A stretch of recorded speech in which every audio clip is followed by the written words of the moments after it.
Hello, hi, how are you? This is Kuber. Welcome to my channel. Let me see who all is here. First of all, uh, season's greetings, Merry Christmas, Happy Kwanzaa. I hope you're enjoying your holidays. Uh, so let's first check on who all is here. And if you can hear me, let me see a thumbs up so I know that I'm clear and loud out there, because sometimes these microphones, these things don't really work very well. So just so that I am not talking to myself, let's get that sorted out. Okay, let's see if I'm getting any comments there. Okay. Oh yes, perfect. Everybody can hear me loud and clear. Thank you very much. Uh, my name is Kuber. Welcome to my channel. And it has been quite some time we have done this, but now that we are doing it, hope we will continue to do this more often. Good vibes, good vibes. Yes, excellent. Sana Masnoon says good vibes. Yes. Uh, what's the topic? I forgot. The topic for today is goodbye to 2020. Finally, we are getting to say goodbye to 2020. It was just going on and on and on, right? And for a minute, you would have thought that is it actually going to get out of our way or not? But finally, it's about time that we can just see the end coming close by. But it's not that when the clock strikes midnight on the 31st of December that things will suddenly change, right? I mean, they will probably, be the same for some time to come till we actually see the change. And the calendar date may not possibly change everything that's happening around us. But fingers are crossed, prayers and good vibes to everybody. And I hope things get better for all of us. Now, uh, where are we going to start? We're going to start with 2020. First of all, let me know where all are you tuning in from. What's your name? I can see some of the names, but I cannot see a lot of other names, so I'm not sure what exactly is the issue there. But uh, let me know where you're tuning in from so that I can have a fair idea. I know a lot of you would be probably tuning in from India, from Pakistan. Probably you're residing in the Middle East, but let's hear that out. Engineer Ben is from Nigeria. Thank you, Ben. Thank you for commenting. And let me get this banner out of the way so we can start. Okay, 2020. How was it? How was it for you guys? I mean, there was a lot of expectations. When we started 2020, we thought a lot of things will change. We expected uh, scores to drop. They did drop, but not as much as we would want to. Hi Malti, hi Sandesh from US, excellent. Sanmeet is from Ahmedabad. Malti is from Kitchener, of course, we saw that already. Prashant Maria is in my neighborhood, Vaughan. I'm in Richmond Hill, Prashant, so yeah. And Etul is from Amritsar. Ayush is tuning in from London, Ontario. Excellent. All right, let's get cracking with this one. So when we started the year of 2020, we had lots of hopes, expectations, aspirations, thinking, okay, this is how it's going to turn out. But I mean, nobody ever expected coronavirus, COVID pandemic to sort of strike the way it did. But well, things are how it is. That's what life is, right? Some as the wise people tell you that if life hands you lemons, well, you just have a lemonade or sell lemonade or whatever you want to call it. So as far as your lemonade was concerned, what was it? I mean, I wouldn't really want to hear it on this particular channel, but I'm sure that lemonade was good enough for you.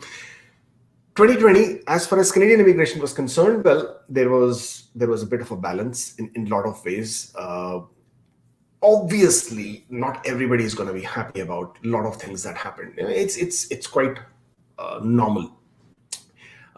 For example, every time a draw happens, right, there is always going to be someone who is going to be disappointed. There will always be someone who will miss out, whether it's the tiebreaker, whether it's by 1 point, whether it's because the birthday Santa struck. But whatever it is going to be, somebody is always going to be disappointed, because that's the nature of how the whole process is designed. They will pick X number of people, and wherever the cutoff is, anybody who's left out is obviously going to be disappointed. But 2020 did bring a lot of hope towards the end, towards the latter part of the year, with such large number of draws. I mean, to be very honest, in all these years, I never thought 5,000 ITAs per draw is something which I'm going to see. and not only see once, twice, but see it consecutively, and it just continued to happen for quite a few draws. As of today, 107,350, I think. Let me just see how much is the exact figure. Yeah, 107,350 ITAs. Is it 350? Yes, of course. 107,350 ITAs have been issued as of date, which is quite a lot. The expectation was that they would issue approximately 90,000 ITAs for this particular year, because when you calculate ITAs, you calculate that one ITA is on an average 2.23 people. That is roughly arrived with an average of different people, different applications with different family sizes. So the expectation was about 90,000 ITAs, but 107,350 ITAs is a great number to have got. Now, I know we will get into those situations where people are still talking about why PPRs are not being finalized, and whenever you post out an ITA or a draw post, there will always be a lot of other people who will say things like, well, what is IRCC doing? There are so much of backlog and they haven't finalized the applications. And those are obviously the people whose applications are stuck, and they're frustrated with the fact that the time that it is taking. But we will come to that discussion in a bit. In the meantime, let's round up with the 2020 quickly, and then come to what 21 has in store for us, or rather what we expect that 21 will have in store for us. Well, to start with, 2020 started all right. Jan, Feb, March, just the way we expected, nothing too great there. And then the pandemic happened, and then there was a bit of a pause as to what's going to happen. And then, voila, IRCC thankfully thought out of the box and did several program-specific draws, where they conducted draws for provincial nominations or provincial nominee applicants, and they conducted draws for CEC, which is Canadian Experience Class, and the basic funda, if you want to call it, or the basic understanding to do that was primarily to give advantage to people who were in Canada and were probably stuck because of the travel restrictions and exemptions all over the world, right? So if those people would be able to apply for their permanent residency, then based on the fact that if they have a work permit, they would be able to apply for a bridge open work permit. And by that, they would, obviously be able to continue with a legal status in Canada. So providing that CEC program specific draw was primarily a big relief to tons and tons of people. The scores really dropped. I think the cutoff was about 431 at the last final. I don't remember. Don't catch me on that one, because I'm not reading out from statistics. I seem to have lost my notes somewhere. But 430s is where CEC actually dropped, which was great news for so many of you out there, because you know it and I know it. 430 was not going to happen otherwise, was it? 440 was not going to happen, and 450 looked like totally bleak. So for scores to have gone down to 430 with people who were with CEC, that was a great news and a great development rather. Provincial nominee applications, yes, well, if you have a nomination, we already know which way you're heading. But the good thing was, the pandemic did not see the nominations, you did not see that the nominations stopped coming. You did not see that stop or other any seizure in the express entry draws. Thankfully, IRCC continued to draw out, or to send out ITAs, which was a good thing, because had they stopped, then you can only imagine the backlog that would have created in the express entry pool versus the backlog that was then created in the processing pipeline. But as I said, we will come to the processing pipeline in a bit. But so this is what happened as far as the CEC draws and the program specific draws is concerned. But as in how travel restrictions across the world started sort of easing out a bit, wherein a lot of countries now allowed people to come back home, and the travel sort of eased a bit, not really the way it should have been, but no. And then they came back to the regular draws, and the regular draws obviously brought a lot of relief. It obviously started with some very high draws, which was expected, and the drop wasn't really happening. And then they did a back-to-back draw, which really helped. And then suddenly, we started seeing the 5,000 ITA draws, which was tremendous, which was unbelievable. Yes, the on the negative side of things, Ontario, which is always playing in tandem with the express entry and doing their draws in tandem with express entry, they, I think, made a blunder with one or two draws, whereby they issued ITAs for a certain segment, and then it was of absolutely no use, because the following draw, the scores had already dropped, or rather in one or two draws, the scores had already dropped to that particular lower margin, and those invitations from Ontario were considered to be total utter waste. But I mean, nobody would have thought, right, that IRCC would start issuing 5,000 ITAs, which is a good thing. And apart from that, what else happened here? We had several changes in the nomination programs. Yes, of course. The good thing with the nominations was the Ontario continued, Saskatchewan continued, Manitoba continued, British Columbia continued. They continued with the regular draws, which was a good thing. All the provinces managed to get to their quota. One province did stand out on the negative side of things, and that was Alberta. Alberta finally announced that they were not going to process applications from people who were outside Alberta, who were outside the province, which was a bit of a dampener, because Alberta is a big, huge hope for a lot of people whose Sierra score is not very high, because Alberta does invite people from the express entry pool. So by Alberta bringing this change that they will only work on applications from people who were inside Alberta, basically put everybody outside in a total, they left them high and dry sort of a thing. Not only did they do that, they reduced their own quota from 6,400 or something to almost 4,000. So they reduced their own quota by nearly 35%, which is, I mean, and they did achieve their quota of 4,000 by, I think, 21st of December this year. So yeah, nothing positive on that side of things. We just, fingers crossed, hopefully we will see better things happening from their side. On the side of students, there was plenty of changes. Again, IRCC made lots and lots of exemptions as far as students were concerned. They were allowed to study while they're outside the country, which has never happened before. Because if you are not in Canada and studying in-person classes, you are not allowed to come to Canada at all. I mean, you don't need a study permit at all, and you are also not entitled for a postgraduate work permit.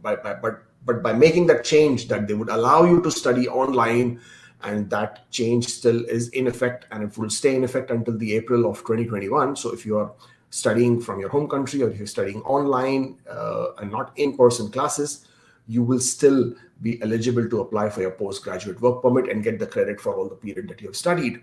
Not only that, they allowed you to study from the date you submit your application for study permit, which is also great, because I mean, study permits as of right now are taking ridiculously long. But they made those changes, which was again out of the box thinking, but a good thinking, and it gave a lot of relief to students. Later in the year, I think in November, they finally allowed international students to come back to Canada, only if their colleges had COVID readiness plan in place. Again, great relief, not only to the students. You have to keep in mind, the education industry in Canada by itself is a multi-billion-dollar industry, okay? So there are a lot of other businesses and industries and people who do get benefit out of all these international students. And that is, can you imagine, these students come to Canada and they're in hundreds and thousands. They will obviously rent houses. They will obviously, spend money. They will obviously also add to the labor force in Canada. So none of that was happening. So Canada was suffering in a bit, not only by the fact that there was economy crashing and the job losses, but also the fact that international students were no longer coming to Canada. The visitors were no longer allowed to come to Canada. So that was also contributing negatively as far as the economy was concerned. So by making that change of allowing students to come to Canada, it is a big relief, not only for the students, but also for people whose businesses dependent on international students being in Canada. Apart from that, what also happened was, lots of students, lots of people who are already inside Canada, they were able to avail lots of different benefits that the government handed out during the pandemic to sort of help them, to support them. Again, all good stuff there. For the inland candidates, because port of entry, so you could not go to port of entry, like you could not go to the land border and change your status, which is also called as flag polling. That was not allowed anymore. They also brought in changes whereby they were giving confirmation of your permanent residence by email. That was the first thing. And that lately now they have changed to them giving you access to a new portal whereby you will be able to update your status and therefore get your permanent residence itself. So no longer do you have to send your passports for visa stamping and get your COPR. But this was obviously only for inland candidates. This was only for people who are already inside Canada. So again, a big difference for some of you, because there is a lot of hassle in going to the border or sending your passports first, getting it stamped. There's a cost involved there as well. So all that, again, excellent news. And then a very, very big news for 2020 as far as points was concerned was the French points, right? Game changer, absolute game changer. And the reason for that is because not only did it definitely benefit people who are already are French speakers, also called as francophones, but it also now gave other people whose CRS scores were low, but an option or a way or a route so that they can improve their CRS scores. So I personally thought it was a great move.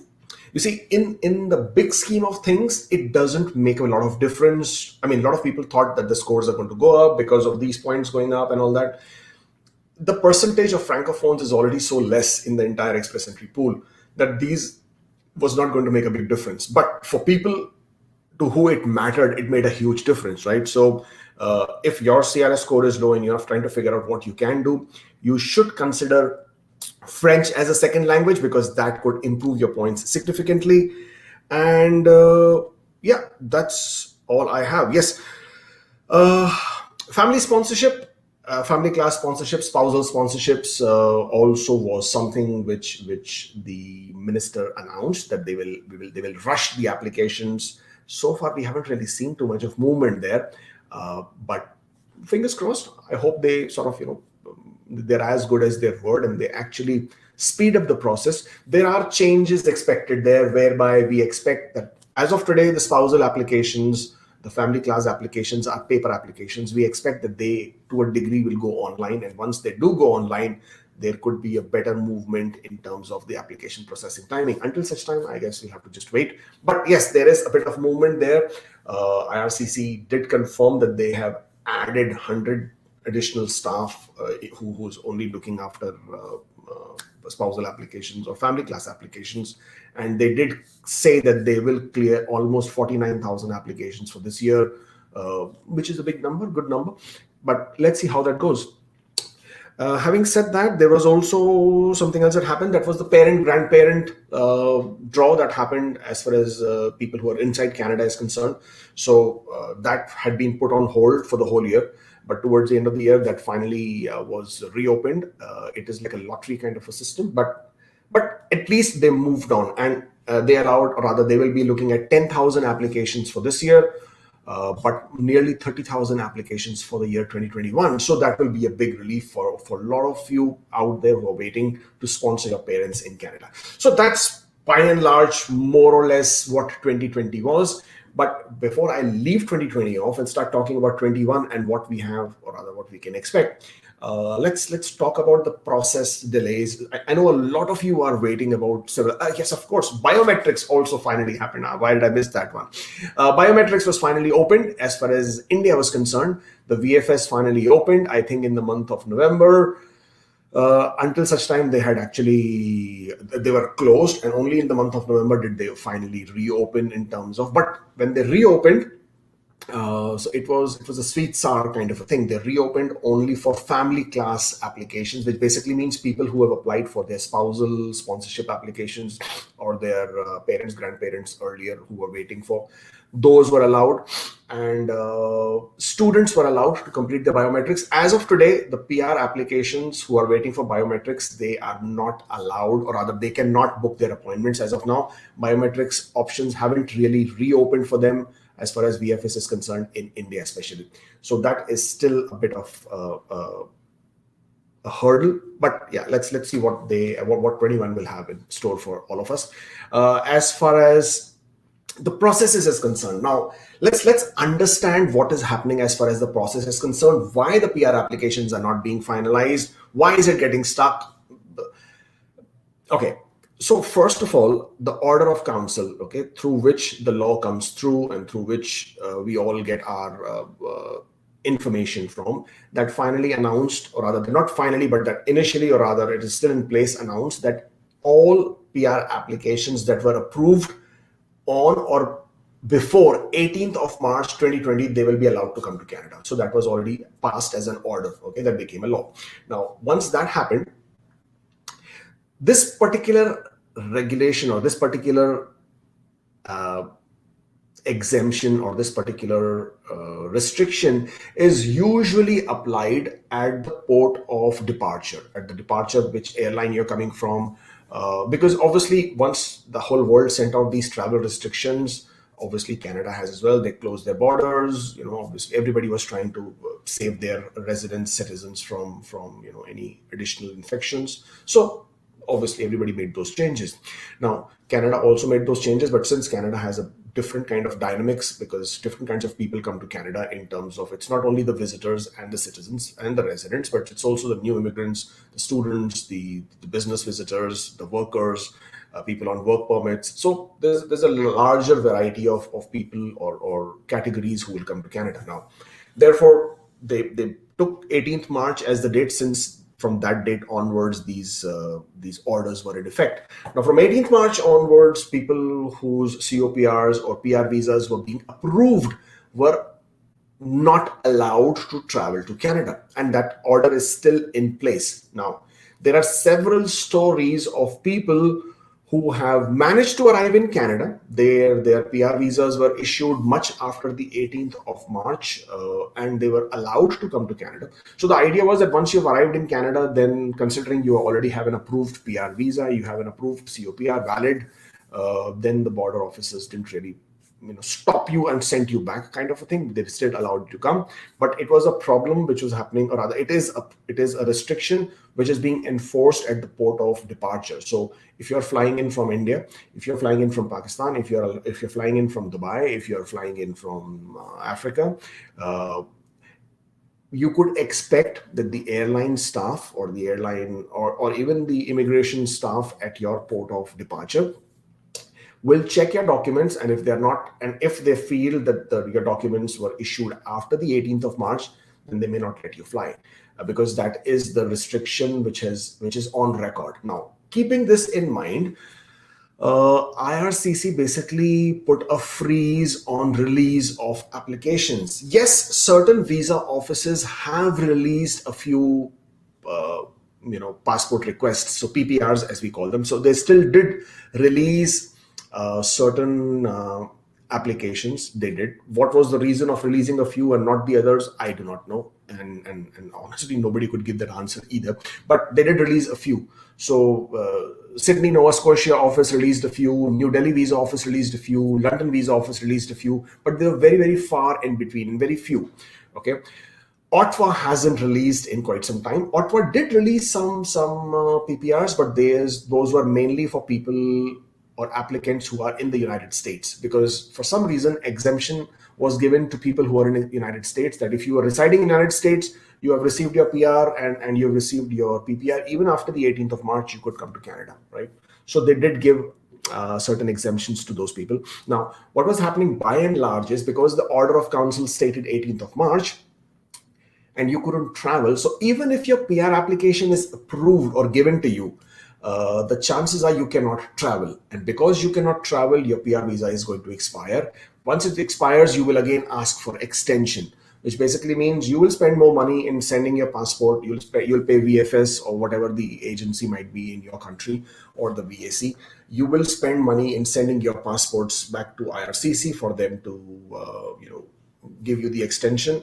And IRCC obviously has now additional workload to first issue your PRs, and then again get your extensions, and then again do the check, and then again reissue you your PR visas or the extensions.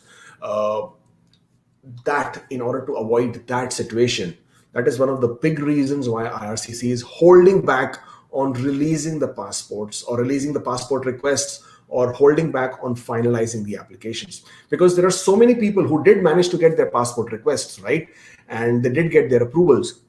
In most cases, they are not allowed to travel. Okay, not in most cases, in all cases, they are not allowed to travel. So they are getting additional document which says, though you have been given the PR visa, though it is valid until January or February or March of next year, you cannot travel until the travel restrictions are in place. So that basically puts a bit of a wrench in the whole scheme of things, and you start wondering what exactly are they up to. So as far as IRCC is concerned, they obviously want to avoid these duplicate processes, duplicate work processes that they will have to do. I can understand the frustration, because I mean, I'm like that as well, right? So if I would like to get a result, I would like to know what's happening. I would like to know that, okay, you have approved my visa, give it to me in writing that you approved my visa, so at least I can sleep peacefully. Right now, I don't even know what the hell is happening. Yes, I can see the GCMS notes. Yes, I can order GCMS notes, and I can see ready for visa. I can see approved. But does it really mean approved? Are you really gonna throw a spanner in my scheme of things and again tell me that I'm not approved or something? So that anxiety which frustrates you is all about not knowing whether your application is approved or not. It may not be as much as, do you want to really travel right now or not? So I am with you on that. Trust me, I understand that feeling. I understand that very, very well. I've been in a similar spot for different reasons. But yes, but the thing is that this is the decision that they have made, that they will hold back on finalizing the PR applications until I mean, as far as I understand, until there is some leeway or there is some relaxation as far as the departure date or the arrival date into Canada is concerned, or at least the exemption on the 18th of March is concerned. The second aspect of things was for people whose PR visas were approved before 18th of March and they expired. They were not getting their approval letters either, right? So IRCC was not releasing those either. Again, a lot of it has to do with lack of clarity, because these changes were happening by the day, right? Every morning I would wake up and there's a new order of council changes. There is absolutely something totally different happening on each day. So, I mean, in the early days of these changes happening, we were like totally overwhelmed with the number of changes happening. I mean, and sometimes it was getting so difficult to read the text and trying to figure out what are they trying to say. Over the period of time, obviously, when things became more eased down in terms of changes, when you started understanding, there you have to understand that there is also some clouded clarity as far as a lot of officers are concerned as well. Not only that, when every single time the lockdowns were being enforced. So for example, as of today, from 26, from yesterday onwards, Ontario, the province of Ontario has a complete lockdown. So all essential businesses have been shut down again, and we are under lockdown from 14 to 28 days, depending on which city we are living in. And because of that, a lot of people are not able to go back to their offices. Offices are closed. Schools have been asked to close down. So when such a situation happens, and in earlier days when these things were happening, rather throughout the whole year almost, when different cities are being placed under different kind of restrictions, IRCC also had to, redesign the way they were working. A lot of officers could not go to the offices. In the offices itself, now COVID protocols had to be followed, which basically meant earlier, if one office managed 50 people, no longer could 50 people work in the same office because of social distancing protocols, right? So now with the reduced number of people in the office, a lot of staff not being able to go back to the office, IRCC had to redesign the whole thing in the way that they could work. Now you have to understand, a lot of systems and software and equipment that they use is highly confidential, right? So you could just not take an application or bunch of files home and say, okay, I'm going to process these at home. You can't literally do that. And also, you being given access from home to certain IRCC servers and systems, again, there was a serious security aspect involved in that as well. Okay, confidentiality and security, because you see, all your data is private. So you and my data, your application data, that has some very huge amount of private content. This all has to go through secured servers. Now, when you're working from home, again, the whole logistics of, do you have a secured server to access the IRCC database and then process the applications that you are working on? These were logistical issues which were a nightmare. And you have to keep in mind, IRCC office is not just one big office in one central part of Canada. They are spread out. So you have offices in London, you have in Ottawa, you have in Etobicoke, in Mississauga, in Edmonton, in Vancouver, in Montreal. They're spread out completely, and different offices do different aspects of the application. Same thing goes with CBSA, same thing goes with CSIS, right? So all these institutions, all these departments who work in tandem and together when they're processing the applications, when they're all spread out and they are all facing the COVID protocols and they're all facing these logistical nightmares in terms of, can they access the applications? Can they do the same thing which they're normally doing? This creates a huge issue. And to be very honest, then expecting these delays is quite normal, because things are not normal, and things haven't been normal, and things may not be normal for some time to come. As I just told you, right, Ontario is again in the state of lockdown. Again, it work from home. Again, you're not going back to the offices. And of course, there are some also some festival holidays, right? 25th was closed, 26th was half day, 1st of Jan would be closed again, and then the new weekends are there. So considering all of this, expecting delays is normal. But again, as I said earlier, I can understand the frustrations. All I'm trying to do is give you a view, or give you an insight into what's happening on this side of things, so that it's easier to deal with the frustration, so that it's easier to deal with those anxiety levels. Okay. When will they start resuming the normal operations? Your guess is as good as mine, because there is no way to say when that will happen. Yes, vaccines have come, and thank God for that. But it will take some time before everybody is inoculated. It will take some time before everybody considers that yes, things can now go back to normal. It will take some time. Until such time, we can expect challenges, we can expect hurdles, we can expect there will be roadblocks, and patience will continue to be tested. Okay, so that's more or less it on the aspect of 2020. Okay, let's go with 2021 and see what's happening there. First and foremost,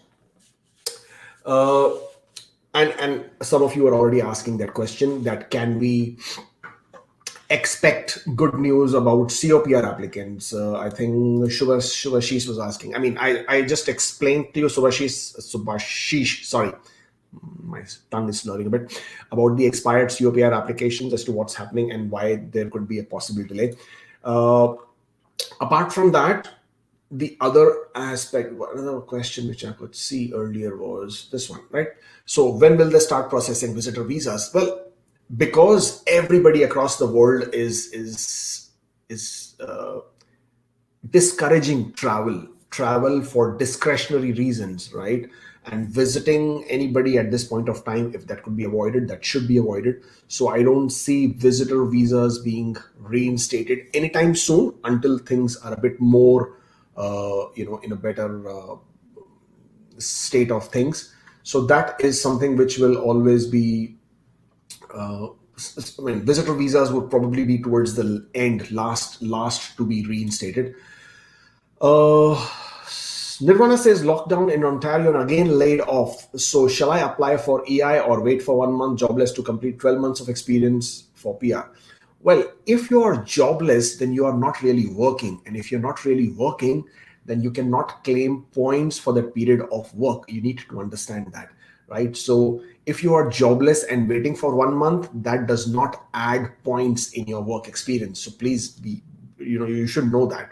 Uh, and you were earlier laid off for 5 months from March to August, that also will not be considered as your work experience. Okay.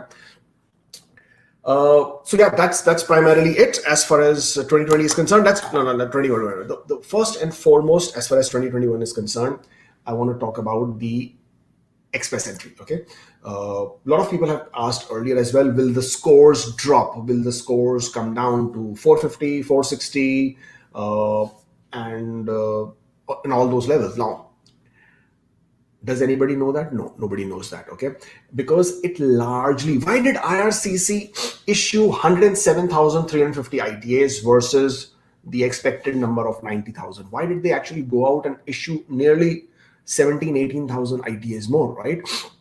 One of the biggest reasons for that is the number of immigrants which were expected to come to Canada in the year 2020. I mean, they are far from reaching that target, right?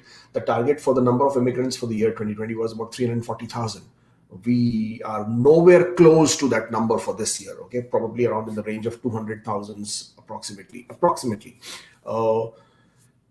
And obviously, with this effect ongoing, they announced new immigration quota in 2020, which was a good one. Okay, almost 400,000 people for each year starting from 2021. So what happens is, when they issue the invitations in 2020, what you're seeing right now, these people will be expected to arrive in Canada at some point of time in the year of 2021. Okay, so if the ITs are issued in 2020, by the time the application is processed, people actually travel and they arrive, they're all counted towards the quota of 2021 when they will come in 2021. So all these people, this additional number of ITs which are being issued, are to cover up for the quota, additional increased quota for 2021.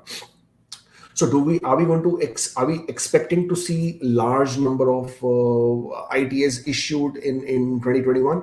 Well, to an extent, there is a possibility, yes, that you could see this 5,000 ITAs trend being continued for some time, but they cannot sustain it. Okay, now why they cannot sustain is because if you actually calculate how many ITAs are being issued per year, and if you calculate this 5,000 ITAs per draw, there is roughly 28 draws that will happen in the year. Okay, 26 to 28 draws.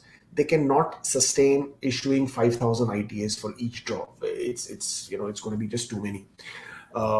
Keeping that in mind, there will be a drop in the number of ITAs at some point of time. You have to also keep in mind that they issued only one draw for federal skilled trades in the year 2020. So federal skilled trade category is due for at least one more draw for this year, which didn't happen because they usually do 2 draws for federal skilled trade.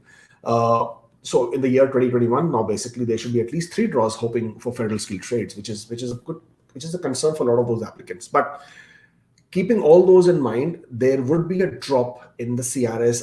There would be a drop in the ITAs being issued at some point of time. And whenever the drop in ITAs happen, it's obvious the CRS is going to go up. So as long as they maintain the 5,000 ITAs per draw, you can expect the scores to drop.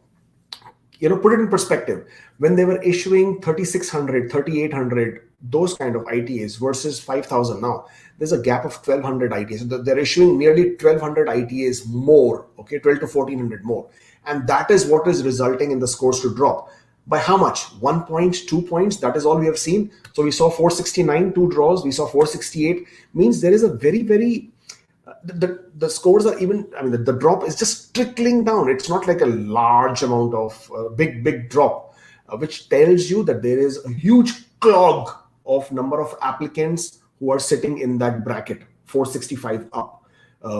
What is an ideal profile of a 469 applicant? 469 applicant is a person who has scored H777 in IELTS, who is 29 years or less of age, who has a master's degree and 3 years of work experience. Okay, this person who doesn't have any Canadian education, Canadian work experience, siblings, etc., or French points, or second language points rather. This is the profile of a person, 29 years of age, master's degree, 3 years work experience, IELTS 8777. You will score exactly 469.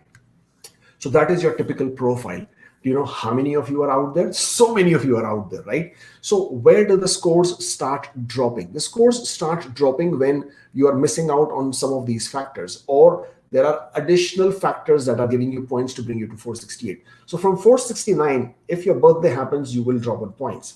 But if your spouse is accompanying you and you were earlier in the range of 472, 473, now with that, your birthday happening, your scores have dropped to 468. So these are the people who are now stuck in that range of 465 to 468. And there is a lot of you out there, okay?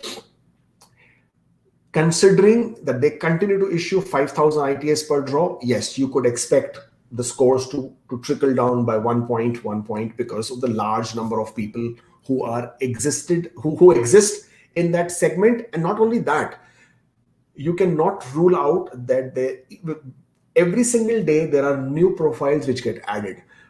People who are completing their Canadian education, people who are completing their Canadian work experience, people outside Canada who are getting their diplomas and degrees intact, people outside Canada who are now completing their 3 years of work experience, who are finally managing to get their 8,777s or more than 8,777 kind of scores. All of those are now coming into the pool, and they keep adding every single day. Don't forget that IELTS is back, and they have been conducting their exams very often. So those people will continue to come into the pool. Do you expect to see do you expect to see significant drop? Well, with whatever I've told you now, I don't expect to see a significant drop in IELTS, because it is, and all those people out there, these agents and consultants and lawyers outside there who are giving you these fake hopes that the scores will drop to 450, will drop to 460 very quickly, next draw and 2 draws later or 4 draws later.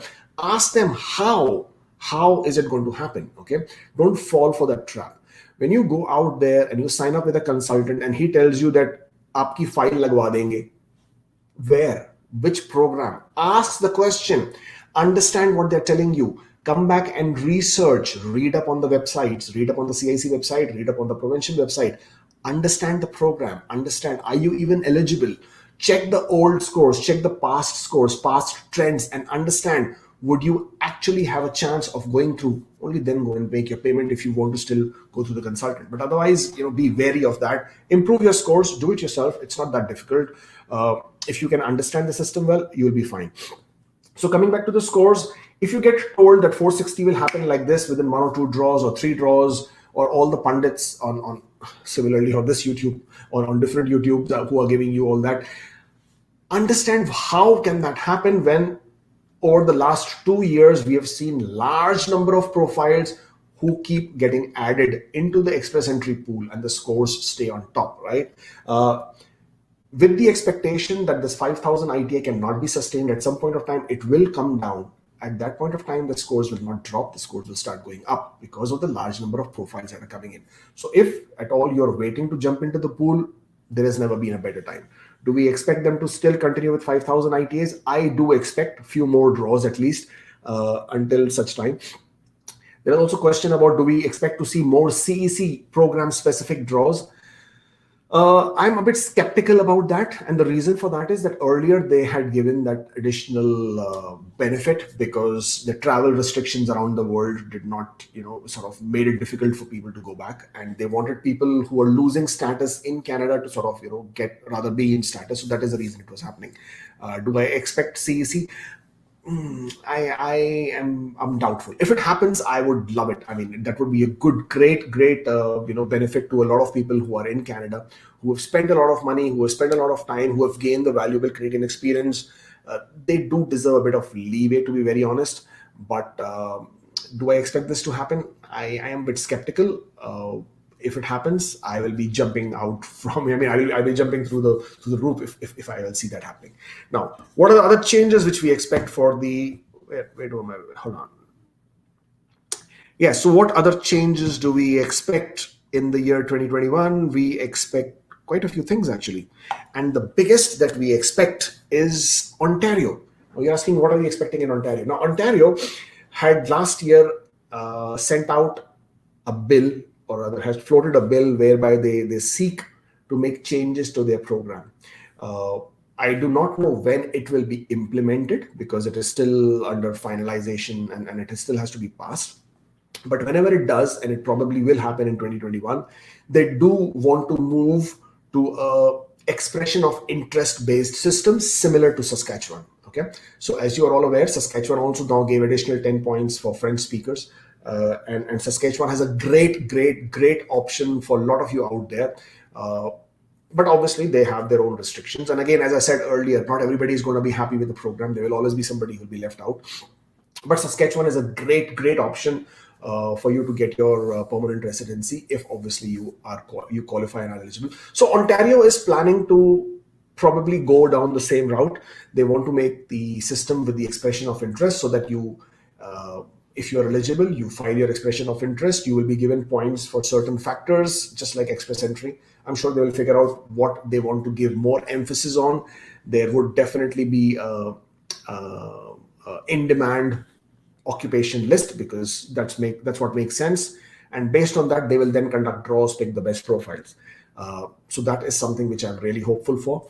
Nova Scotia, I forgot to cover that in 2020. Nova Scotia closed, or rather, it was already closed. We already knew from 2018 that they are no longer going to hold Category B draws, or Category B. They were no longer going to open the Category B program stream, but they made a formal announcement this year and said Category B is now permanently closed, which is a huge hit to a lot of people, because that was a great option for some people who could get through without much hassle.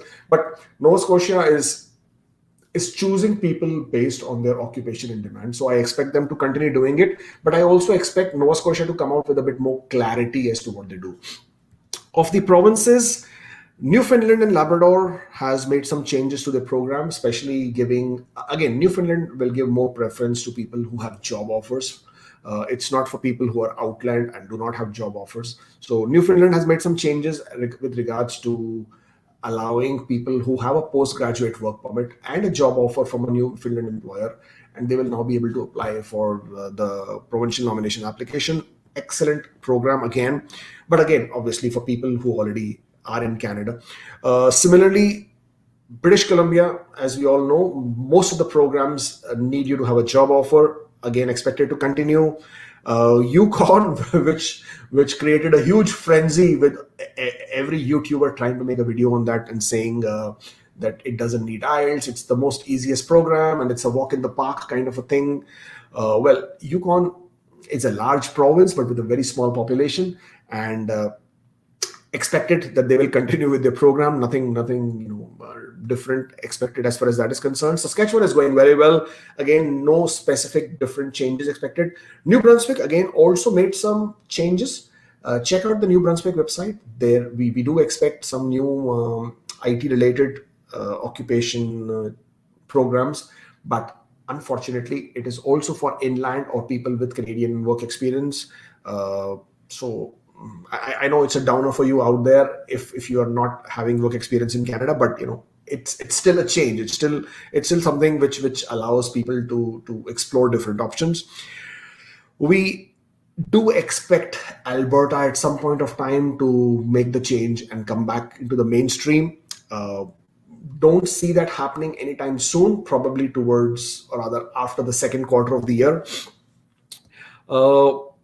Expired COPRs, we do expect a faster action on the expired COPRs. So people whose PR were issued on the 18th of March but have now expired, and they have now written to IRCC asking them to be extended, you will start seeing more movement. IRCC has already updated on their website saying that people who have written to them as of 23rd of December, they don't need to write to them again. They are going through the entire backlog and they are checking and making the necessary changes. In a lot of cases, you may have to redo your medical so that you can get the extended validity. But from what IRCC is saying and from what I'm reading, it looks like you will start seeing some movement probably early next year onwards. Okay, I've already explained to you about finalizing of PR applications which are still stuck in the pipeline. Travel restrictions, well, as of right now, they remain and they will continue to remain now that they have found a new COVID strain, and it was found in England, and now they have discovered that also in Canada. 2 or 3 cases were discovered in Ontario itself, and that obviously is a bit of a concern. Last year, or I keep saying last year as if we are in 2021 already, but okay, in 2020, this year also, Minister Mendicino, who's immigration minister, also made announcements stating that they would be giving additional benefit to people who are inside Canada, so that they are more competitive as far as the express entry pool is concerned. There were a lot of speculation that happened because of that people will get additional 15 points in their express entry pool for Canadian education, etc. There has been no confirmation of that yet. We do not know the details, but yes, it is expected that at some point of time you can expect to see some additional points benefit for people with Canadian education and Canadian work experience. Now, to what degree will that affect? To what degree will that change? We don't know. But will it have effect on the express entry pool? It will have a huge effect on the express entry pool, because there are a lot of you out there with Canadian work experience and with Canadian education. And if your points are to suddenly go up, it obviously is going to put pressure on the pool. But can we expect that? Yes, we can, because it was an announcement which was made by the minister itself. It's on record. So that's the only basis of saying that, yes, we can expect. When we can expect, that is something which we have to wait and see. As far as the job market in Canada is concerned, lots of, this particular month with this lockdown and all these lockdowns, it has been quite tough. A lot of people were laid off, job losses were plenty, but the government then stepped up and provided lots of benefit in terms of additional funds made available to people through wage subsidy, through emergency response benefits, through loans for businesses. So that has in some way managed to help people. Does that improve the job market in the current situation in the near future? No, it's quite difficult. And even if you were to come to Canada as a new immigrant now, you will face challenges to find a job that you are looking for. I mean, even under normal circumstances, finding a job has always been touted as one of the most difficult things in the journey of a new immigrant. In the current scenario, it will continue to be challenging and difficult for some time to come, unless of course you have exceptional skill sets or unique skill sets. Then I'm sure it's going to be a walk in the park. But survival jobs are plenty. They are still there, and a lot of people are getting those, and that is not an issue. But the job market by itself, it's a bit tricky one. So if you can hold off coming to Canada right now, it may not be a bad idea. Okay, because if you come to Canada, your proof of funds are going to get depleted pretty quick with the current scenario. Now, what else does 2021 have in store? 2021 have in store, well, increased ITAs for sure. Increased ITAs would basically mean the scores would either remain at level or probably see a slight drop. Not a drastic drop. I don't see a drastic drop happening because, again, as I explained, there are just a lot of people in the pool. And in contrast, if there is any benefit given to the Canadian workforce or the Canadian education, then again you will see a pressure being put on the express entry scores and the thresholds there. As far as PNPs are concerned, I explained to you about Ontario. Saskatchewan is moving well. Nova Scotia is the another province which favors people from outside Canada and gives them options. Prince Edward Islands, as much as the agents love to sell this particular province that where they will sort of apply for you, the Prince Edward Islands usually prefers people who are from inside the province, who have a job offer, who have work experience in the province. So don't put too many hopes as far as Prince Edward Islands is concerned. As far as students are concerned, yes, more and more colleges are coming on board as far as the COVID readiness plans is concerned. So they will continue to arrive in Canada, and that shouldn't be a problem. Apart from that, we have to only wait and watch, because more provinces are expected to announce newer programs. But will those will those programs have direct impact on you and me? We don't know. The reason for that is because that information is not being announced. But there are changes happening every single day. So did we expect 5,000 ITS per draw? We did not expect that. Did we expect French points additional? No, we did not expect that. Did we expect a back-to-back draw? We did not expect that. Did we expect a CEC program-specific draw earlier in the year? No, we did not expect that. So all these unexpected changes, when they happen, they always are of benefit to someone. It may not be of direct benefit to you outright, but it will be of benefit to someone. And as long as it benefits someone, that's all that matters, right? That's all that keeps your hopes alive and that keeps everything intact. That's more or less from my side. If you have anything specific that I can look at in terms of 2021, I will be very happy to answer those. Okay, let's say this. Let's take this question. Subu Polisetti. Let's say. Okay, I'll bring this one here. Is there any hope for Saskatchewan with 68? Well, hope for Saskatchewan with 68 is definitely there because it happened already in 2020. Now, with so much of challenging scenarios in 2020, 68 did happen in Saskatchewan. 68 is a good score. To be very honest, it's not a bad score. It's for people who have crossed the age of 35, who have a CLB 8 in IELTS or in French, who have 10 years of work experience in one NOC code, and who have a master's degree. They will score 68. Okay, and I'm talking about people who do not have any connection to the province as such. So you will score 68.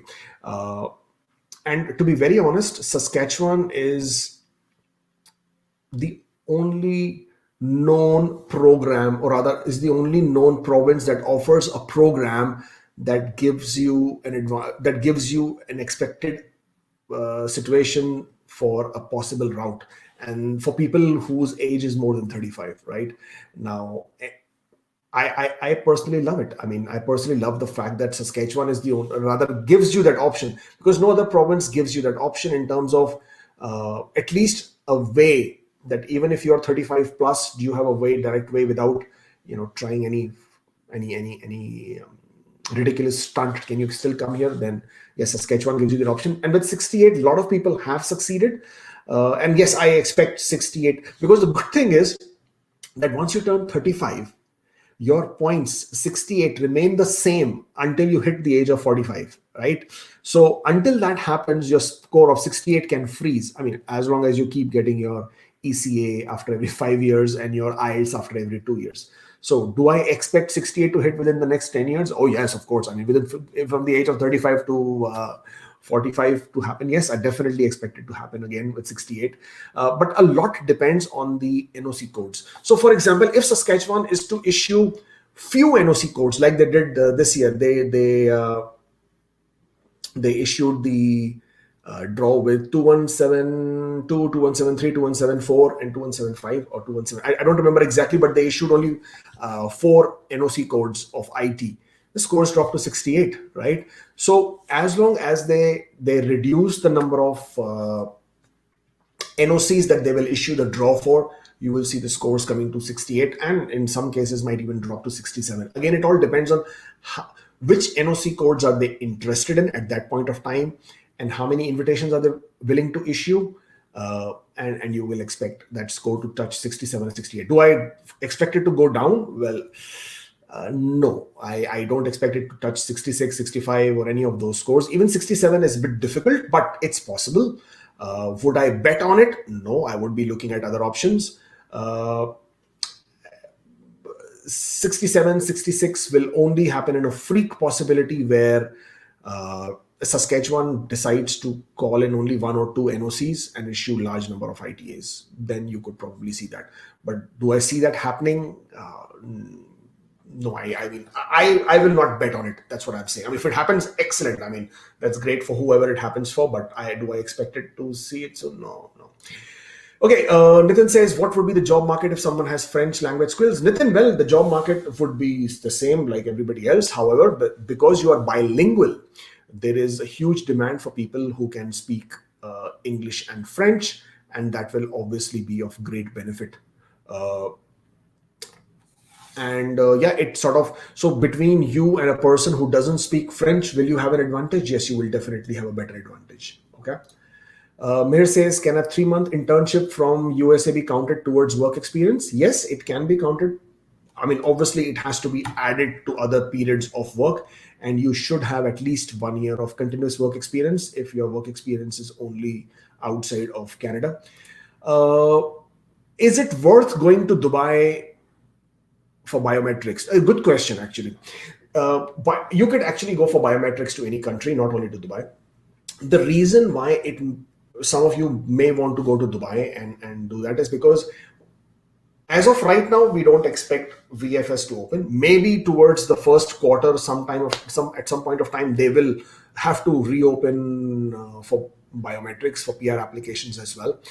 They have claimed that they got 60,000 appointments already for family applications, family class applications, and study permits. So for PR applications, at what point of time they will be doing it, I do not know. But whenever they do open it, you can expect a huge rush for biometrics. And would you get an appointment is something which is going to be very difficult. I mean, it's going to be like really like winning a lottery kind of a thing. So if you can afford to do it, if you can afford to go to Dubai and get your biometrics done, and Raman has the same question. No, just because you did your biometrics in Dubai or any other country does not mean your file will get processed in that country. Biometrics is a global requirement as far as IRCC is concerned. You can get it processed in anywhere, in any location. That has no relation to where your file will get processed. I'm not even sure why you would expect that. But that's just about it from my side. Well, don't forget to subscribe to the channel. Do follow me on Instagram. I do post stories. I do a bit of lives there as well. And I would have loved to continue with our discussion today because there is so much more I want to talk to. But my issue is that we have appointments back to back from 11 o'clock onwards, and I'm already 5 minutes late. And you wouldn't want to be that person. And Muhammad is going to be coming here soon, and he will be taking the appointments, but I need to sit with him and see what he's up to. So as much as I would love to stay on and talk to you more and answer more of your questions, but I promise you we'll do this again, hopefully in the new year. Yeah. And until such time, I wish you all the best. I love you guys anyways. Don't lose hope because that is one thing which will keep you going. It will keep you positive. And I have personally, the reason why I keep saying forever hopeful, and that is my personal experience as well, is that in the worst situations of life, I have still seen hope, and somehow magically things have worked out. So if you see hope, it somehow transforms into your life and makes it happen. So keep the hope alive, keep the positive vibes out, and you never know, new year might just be the one for you, and you might be making your way, and probably we will meet up for coffee one of these days here. So I wish you all the best. Obviously, since you won't see me live again until the next year, so I wish you a very happy new year to you and your families. May this new year bring you tremendous joys and cheers, and I will see you next time. Bye-bye.